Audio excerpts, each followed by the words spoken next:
به نام خداوند بخشاینده و مهربان با تقدیم سلام، احترام و خوش آمدید به تمامی شما عزیزان. آرزومند هستم مثل همیشه تمامی دانش آموزان عزیز ما، چه کسانی که در صنف است و چه کسانی که او طرف پرده ما را تماشا میکنن، انشالله که تمامی شما مثل همیشه خوب و صحتمند باشین. موفقیت شما، کامیابی شما در عرصه های مختلف زندگیتان، مخصوصا در سایتان، آرزوی همیشگی ما هست. خب شاگردان عزیز، به این که درس براتون معرفی بکنم، کتاب و کتابچه و قلم و هر آن چیزی که برای درس خواندن همه روزه بر شما میگم آماده باشه. مضمون عربی صنف هشتم، الدرس الرابع عشر، درس 14 این کتاب ما شما. امروز هم به ادامه درس روز گذشته ما شما باز هم آداب و نزاکت ها رو ما شما میخوانیم که درس امروز ما آداب المجلس است، یا آدابی که در یک مجلس باید رعایت بکنیم. درست است؟ مخصوصا مجالسی که بزرگان و ریش سفیدان و محاسن سفیدا حضور دارن، چگونه ما شما باید نظم و ادب و اخلاق را باید رعایت بکنیم که از صفحه 63 تا 66 کتاب شما آمده. قبل از اینکه درس آغاز بکنیم شاگردان عزیز، هدف درس امروزی ما شما هم مثل همیشه آموزش و یاد گرفتنی، هم نکته های پندآموز درس ما، هم نکته های معلوماتی درس ما و هم نکات دستور زبان عربی هست. انشالله که از درس امروز هم با دست پر به خانه هایتان بر بگردین. خب دقت بکنین شاگردان عزیز، بر شما کلمه به کلمه، حرف به حرف معنا میکنم تا خوبتر متوجه نکته های دستوری شوین. برای حمایت از ما چینل بیگم اکادمی را سابسکرایب کنید و سپس زنگوله را فشار دهید تا به تمام ویدیوهای درسی ما دسترسی داشته باشید و از آنها مستفید شوید. دعا شاگردان عزیز چی معنا؟ یعنی خواستن. درست است؟ دعا خالدون، درخواست کرد خالد ابنه از پسر خود عبدالله که پسرش هم عبدالله نام داره، لیخرج، برای که مثلا بیرون شود، معه همراهش، فی در چی؟ در کدام موضوع بیرون شود همراهش؟ زیارت بعض الاقارب، یعنی چی؟ برای دیدن یا ملاقات کردن یک تعدادی از خویشاوندانشان. قال عبدالله چی گفت؟ عبدالله گفت انا، یعنی من، لم اخرج معک. خب شاگردان عزیز به چی معنا؟ گفته انا لم اخرج، یعنی من خارج نشده هم. لم یعنی هرگز یا خارج نشده هم.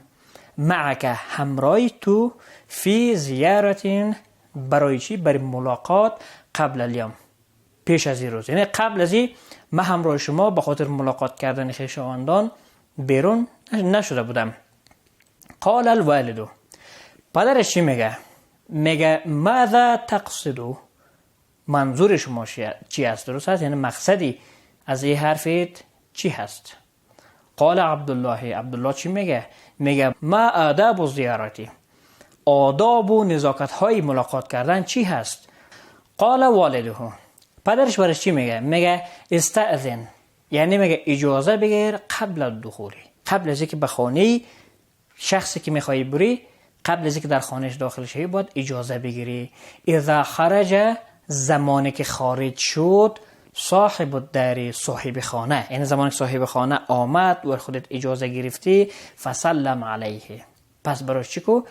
فسلم یعنی پس سلام بده علیه برایش.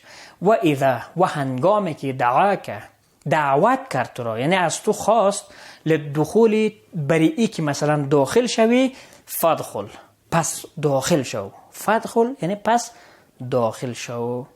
قال عبدالله چی میگه؟ میگه ماذا افعلو، چه چیز را انجام بدهم؟ حین اجلسو، اینه در انگامی که نشستیم، یعنی آمدیم خانه مردم رفتیم یا در مجلسه نشستیم. درست است؟ چی کار باید انجام بدیم؟ فی الجلسه، در جلسه. خب قال الوالد، پدرش چی میگه؟ میگه استمع الی حدیثهم، گوش بدهی به چی؟ به سخنانشان، به صحبتهایشان. ولا تقاطع به چی معنی؟ و قطع نکنی، من یتحدث، چیزی را که اونا صحبت میکنه، یعنی صحبتهایشان قطع نکنی. ولا تطل الحدیث به چی معنا شاگردان عزیز؟ یعنی که و هیچگاه صحبت ها و سخن های خودتان را طولانی نکنین. ولا تلتفت به چی معنا؟ تلتفت یعنی التفات کردن، توجه کردن و دیدن میگه، درست است؟ وقتی که اینجا میگه ولا تلتفت یعنی و توجه نکنید و نبینید، نگاه نکنید یمین و شمال. یمین یعنی به سمت راست، شمال هم به سمت چپ، یعنی به طرف چپ و راست سیل نکن یا نگاه نکن. ولا تعبث بشعرک. تعبث یعنی بازی کردن، ساعتیری کردن. ولا تعبث، پس ساعتیری یا بازی نکن بشعرک، با موهایت، و انفک و با بینیت. و تجنب کثرتا، و تجنب چه معنی شده؟ و اجتناب کن یا دوری بکن. کثرت المزاح، کثرت المزاح به چی معنی شده عزیز؟ یعنی که از مزاح کردن، از شوخی کردن بیش از حد. والقهقهه به چی معنی؟ یعنی و از خنده که با صدای بلند و با قهقه باشه، با قهقه باشه، از این خنده هاش چیکو جلوگیری بکو. ای بود شاعران عزیز برخی یا شمه از آداب و نزاکت ها و اصولی که جهت رفتن در یک مجلسی یا به خاطر رفتن در خانه کسی در درس امروز ما و شما خواندیم. انشالله که چیزهای خوبی را یاد گرفته باشین. یک تعداد از کلمه ها را آورده از عربی به عربی بر شما معنا میکنیم و درشان بر شما میگم و از این بخش درس ما و شما از آن یاد میگیرین که متوجه شوین کلمه ها مترادفش کدام ها است. مثلا تلتفت، تنظر. چی شما بگین تلتفت، چی بگین تنظر، اینا اردویشان به معنی چی است؟ نظر کردن، نگاه کردن، توجه کردن است. خب تجنب یا ابتعد به چی معنا؟ خب تجنب یا ابتعد به این معنی یعنی اجتناب کردن یا دوری کردن یا پرهیز کردن. القهقه تو ای چی معنا شاعران عزیز؟ ضحک بالقوت یعنی خندیدن بسیار بلند با صدای بلند. المزاح یا کلام مضحک یعنی کلام خنده دار یا مزاح کردن یا شوخی کردن. الدار یعنی البیت، اردوش خانه منو میته. لا تقاطع یعنی اترکه لیواصل. چی معنی؟ یعنی سخنی که جریان داشته رو شما قطع میکنین، درست است؟ یعنی قطع نکنین سخنا را. و تعبث به چی معنی؟ یعنی تلعب، یعنی بازی کردن یا ساعتیری کردن. میریم به قسمت آموزش های ای درس ما و شما. در قسمت آموزش ها باز هم در بخش اول سوالات را درس ما انتخاب کرده براتون میخوانم و معنا میکنم. در خانه باز شما از آن جواباتش را از درستان استفاده بکنید و بیارین. الی این خرج عبدالله، به سوی کجا خارج شد عبدالله؟ ما تحیت الاسلام. چی معنا؟ یعنی شاعران عزیز اونمو خوش آمدگویی، تحیت یا درودی که در اسلام هست کدام ها است؟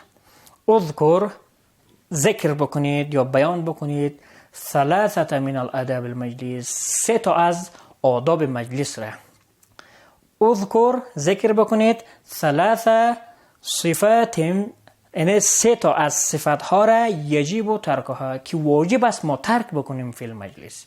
در چی؟ در مجلس. لماذا؟ برای چه چیزی؟ لا نطیل زیارته، برای چه چیزی نباید ما ملاقات خود را طولانی بکنیم. میرم به آموزش دوم که باز هم علامت صحیح و غلط را پیش روی جملاتی که مربوطش میشه میگذاریم، درست است؟ مثلا یجب، لازم هست برای ما، ان نستأذن، برای ای که ما اجازه بگیریم لدخول، به خاطر داخل شدن، عند زیارت، در هنگام ملاقات کردن. خب معلوم داره است که جمله ما شما درست است. یا به همین ترتیب یجب یعنی لازم هست ان نرفع اصواتنا، که مثلا صداهای خود را بلند بکنیم عند الحدیث، هنگامی که صحبت میکنیم. این جمله ما اشتباه هست. به همین ترتیب دو جمله بعدی را خودتان در خانه کار بکنین. میرم به آموزش سوم یا التدريب الثالث. میگه ضع كل کلمه، ضع، خب شاگردان از متوجه باشین که بر شما معنا کنم. میگه ضع كل کلمه بما یاتی، گفته اونو کلمه های را شما میگه بگذارین از آنچه که آمده هست فی جمل من عندک، در جمله های از نزد خودتان. باز هم یک تا کلمه ها را آوردم من براتون معنا میکنم، شما از پیش خود جمله بسازین. خب دقت بکن به معنای کلمه ها. استأذن چه معنا؟ یعنی اجازه گرفتن. آداب یعنی رسوم یا ادب ها. تقاطع یعنی قطع کردن. تلتفت هم که نگاه کردن یا توجه کردن. نعبث بازی کردن یا شوخی کردن. خب شاگردان عزیز، رسیدیم به آموزش چهارم ما. گفته اقرأ الجمل الاتیه، بخوانید جمله هایی که در ذیل آمده است. المضارع المرفوع والمجزوم. ببینید شاگردان عزیز، بر ما در قسمت چی گفته؟ گفته شما فعل مضارع را ببینین. فعل مضارع را، اونو فعل مضارعی که جزم داره، به چه معنی؟ ساکن داره. ایرام دقت بکنین که بفهمین کدام ها است. یعنی منظوری است که شما فعل مضارعی که مجزوم است را پیدا بکنید، یعنی ساکن هست، در اخیرش حرکت نداره. و همچنان فعل مضارعی که مرفوع است، یعنی رفع داره یا ضمه داره یا پیش داره. درست است؟ ببینین اخرجو، اخرجو، خود اینمی اخرجو که از فعل مضارعی است که چی داره؟ فعل مضارع مرفوع است، رفع داره در اخیر خود، بالای سر جیم ضمه هست. این میگه فعل مضارع مرفوع. اخرج معک، یا مثلا به طور مثال شما یعنی جملاتی که در ذیل آمده تمامشون رو بخوانین و ببینین که فعل مضارع مرفوع کدام است و فعل مضارع مجزوم کدام است. رسیدیم به آموزش پنجم. باز هم برای ما و شما آمده گفته که شما اینمی ابزارها یا وسیله های جزم را ببینین. شاگردان عزیز، بعضی از حروف های هستن که اونا را چی میگن؟ وسیله جزم میگن. یعنی اینمی حروف زمانی که بیاید فعل ما و شما چی میشه؟ مجزوم میشه، یعنی اخیرش ساکن میشه، به حرکت میشه. کدام است وسیله های جزم؟ لم است، لما است، لای نهی است. لای نهی، درست است؟ اینا شاگردان عزیز، ما و شما این سه حرف را باید در خانه خالی های مناسبش بگذاریم و بعدا متوجه شون که باید اونمو فعل ما و شما چی شوه؟ فعل ما و شما باید مجزوم شوه، یعنی اخیرش باید به حالت ساکن در بیایه. مثلا محمدون، محمدون شاگردان عزیز یخرج الی السوق. ببینیم ما و شما محمدون، یا مثلا این اگر ما شما ندا بکنیم یعنی محمد لا یخرج، اگر لا را استفاده بکنیم یخرجوی ما شما میشه یخرج، جیم میشه مجزوم، یعنی جزم پیدا میکنه. درست است؟ پس چون از ادات جزم استفاده کردیم، لا یخرج یعنی خارج نشو. به همین ترتیب در خانه حاله های بعدی هم شما بگذارین اونمو ادات جزمی که مناسب هست. رسیدیم به آموزش ششم. گفته اکمل علی غرار المثال. گفته به مثل که در مثال آمده شما هم ای افعال دیگر را چه بکنین؟ افعالی که هست تکمیل بکنین. مثلا یدخل داخل می شود، یلعب بازی می کند، یمرح یخلط ینشر ینثر و یزرع. اینا تمامیشان شاگردان عزیز افعال مضارع هست. به طور مثال یدخل، این برای ما شما آمده از ادات جزم استفاده کرده. مثلا لم یدخل، ببینین یدخلو تبدیل به یدخل شد، مجزوم شد. لا تدخل و لما تدخل. به همین ترتیب شما افعال دیگه، یعنی افعال مضارعی که آمده مثل اینمی لم یدخل و لا تدخل و لما تدخل، شما هم تغییرات بیارین و نوشته بکنین. آموزش هفتم ما گفته که لاحظ المثال، ملاحظه بکنید یا ببینید مثال را، ثم سپس چی بکنین؟ کون تشکیل بکنید چهار جمله، 4 جمله را علی غراری، اینه مثلی که در مثال بر ما شما کار کرده. اینه به چی معنا شد؟ منظورش التعبیر، منظور ای است که استعمال و اذا، از اذا استفاده بکنید. بین بر ما شما ساختار داده، اینه فرمولی که ما شما این رقم جمله را بسازیم در این بخش بر ما داده. مثلا گفته اذا همراه با فعل ماضی، فعل ماضی نه همراه با فعل ماضی و جمع فعل امر. این ساختار شما که تطبیق بکنین جمله تان تشکیل میشه. بین میسازیم اولین جمله را که در مثال ساخته. گفته اذا خرجه، هنگامی که خارج شد. ببین اذا بعد از فعل ماضی آمده، خرجه این در زمان گذشته اجرا شد. درست است؟ اذا خرجه، هنگامی که خارج شد. صاحب الدار، صاحب خانه، فسلم علیه، فسلم. ببینید اینجا فعل امر میشه، پس سلام بده علیه بر او. به این ترتیب شما مثال های را بیارین. درست است؟ یک جمله، یک سه جمله شما بیارین میشه 4 جمله.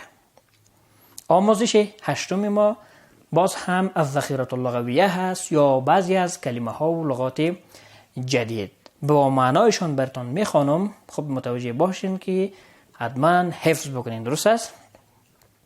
الحفلتو یعنی مهمانی یا جشن. المناقشتو هم که بحث یا گفتگو را میگه. الهدوء یعنی سکوت کردن یا آرامش. التبسم لبخند زدن. اللقاء یعنی دیدار کردن یا ملاقات کردن. الترحیب یعنی استقبال یا خوشامدگویی. القلة یعنی کمبود، قلت یا کمبودی. الصاحب یعنی دوست یا همراه. الوداع هم خداحافظی. القصیر هم کوتاه. انشاءالله که کلمه های جدید را هم یاد گرفته باشین. درس امروز ما هم تمام شد. آداب مجلس را یاد گرفتین. بعضی از مثلا ادوات جزم را هم یاد گرفتین که مثلا وسیله که یک فعل مضارع مجزوم میشه درست است جزم پیدا میکنه.